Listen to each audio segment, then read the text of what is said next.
রাজারহাটে জগারডাঙ্গায় দোকানে বিধ্বংসী আগুন, পুড়ে ছাই বেশ কয়েকটি দোকান। আগুন নিয়ন্ত্রণে ঘটনাস্থলে যায় দমকলের দুটি ইঞ্জিন।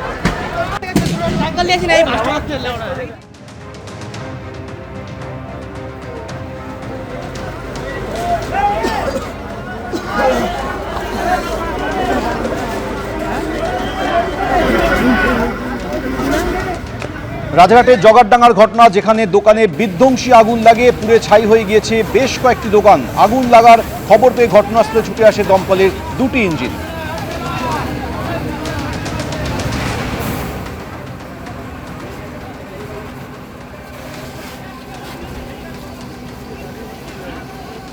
একদল মানুষ বাংলার মনীষীদের অসম্মান করছে। বঙ্কিমচন্দ্র চট্টোপাধ্যায় প্রয়াণ দিবসে তাকে শ্রদ্ধা জানিয়ে বিজেপিকে কটাক্ষ করে সোশ্যাল মিডিয়ায় পোস্ট করেছেন মুখ্যমন্ত্রী মমতা বন্দ্যোপাধ্যায়। তিনি বলছেন, সস্তা রাজনীতির লোভে একেবারে মনীষীদের অপব্যবহারের অপচেষ্টা চলছে। বঙ্কিমচন্দ্রের মতো বাঙালি মনীষীদের নাম বিকৃত করা হচ্ছে। বাংলার ইতিহাস সম্পর্কে যারা কিছুই জানেন না, একমাত্র তাদের পক্ষেই এমন ধৃষ্টতা দেখানো সম্ভব। বাংলার মনীষীরা আমাদের গর্ব, আমাদের আবেগের উৎস। যারা এভাবে বাংলার ঐতিহ্যকে অপমান করার দুঃসাহস দেখাবে, তারা বাংলার মানুষের কাছ থেকেই জবাব পাবে। নাম না করে বিজেপিকে আক্রমণ করে এক্স হ্যান্ডেলে পোস্ট করেছেন মমতা বন্দ্যোপাধ্যায়। তিনি বলছেন, একদল মানুষ বাংলার মনীষীদের অসম্মান করছে। সস্তা রাজনীতির লোভে চালিত হয়ে মনীষীদের অপব্যবহারের অপচেষ্টা করা হচ্ছে।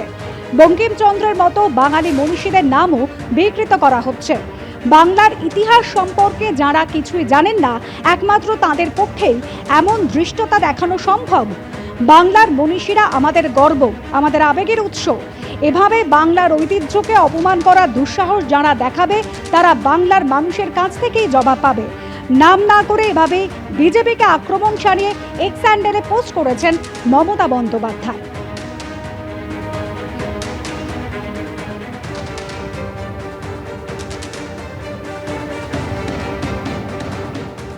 বিজেপি মুখপাত্র দেবজিৎ সরকার রয়েছেন আমাদের সঙ্গে টেলিফোন লাইনে। দেবজিৎ দা, সোশ্যাল মিডিয়ায় মুখ্যমন্ত্রী মমতা বন্দ্যোপাধ্যায় একেবারে নাম না করে পোস্ট করছেন। তিনি কটাক্ষ করছেন যে একদল মানুষ বাংলার মনীষীদের অসম্মান করার চেষ্টা করছে। সস্তা রাজনীতির লোভে বাংলার মনীষীদের অপব্যবহার করার অপচেষ্টা চলছে। এসব কথা বলে লাভ হবে না।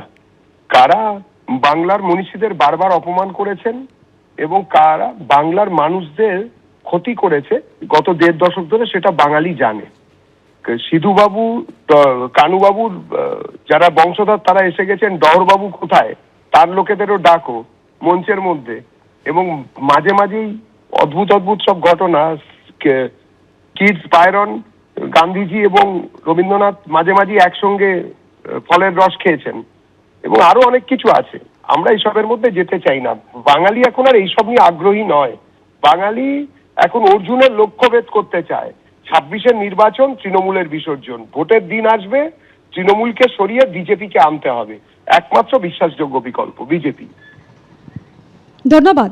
এবিপি আনন্দ, এগিয়ে থাকে, এগিয়ে রাখে।